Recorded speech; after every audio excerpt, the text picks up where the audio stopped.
खोलिला gate बुड़िला रास्ता Sambalpur Subarnapur 15 number राज्य राजपथ रे बन्या पानी गुंडेरपुर पोल उपरे चली फुटे उपरे बन्या जल हिराकुद डैम 24 टी गेट खोलिबा परे संबलपुर रे महानदी फुली मालती जोर उपरे थिबा पोल उपरे बन्या जल प्रभावित होतिबारु सतर्कता दृष्टि से रास्ता दे गाड़ी चलाचल को बंद कर दैछि प्रशासन फल साधारण जीवन यात्रा आंशिक भाव में प्रभावित होछि विकल्प रास्ता भाव संबलपुर मानेश्वर दे सोनपुर को गाड़ी चलाचल कर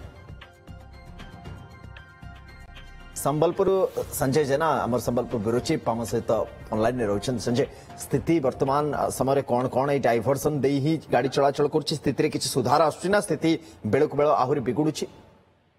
संबलपुर सोनपुर रास्ता बर्तमान कटअप होती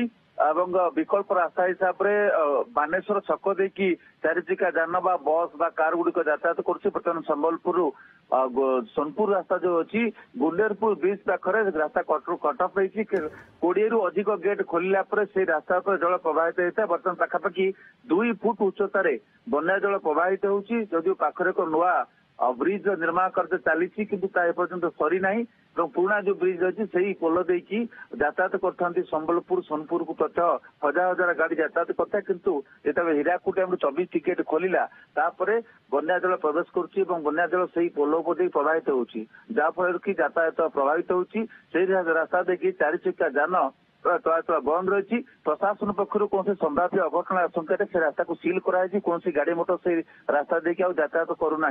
बंद कराई कौन लोक से बाटे जाऊना जेहेतु 24 गेट जेपर्यंत न कम से पर्यंत यही स्थिति रहा जो प्रश्न पचारे बढ़ुची स्थिति ना केमी रही जेहेतु 24 गेट खोली 24 गेट खोलिया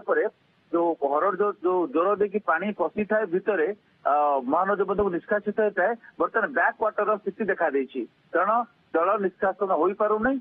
पालटा महानदी जल पछुआ प्रवेश कर नाल भितर को जहाँफल कि पोल उपरे बर्तमान प्रवाहित होची महानदी बन्या जल यार सीधा सब प्रभाव पड़ी यातायात उपरे गाड़ी चलाचल बंद रही रास्ता देखी संभाव्य अघटन आशंका प्रशासन से अटकी जगिक रही जपरी कौन लोक से रास्ता देखी कौन गाड़ी मोटर चलाचल न करें जितेबले हिराकुद डैम 24 गेट कम 20 को खसब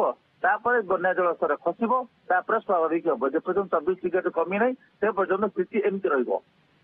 ठीक अच्छे स्थिति नजर रखा संजय परवर्ती समय पुणी अपडेट फेर आप बहुत धन्यवाद।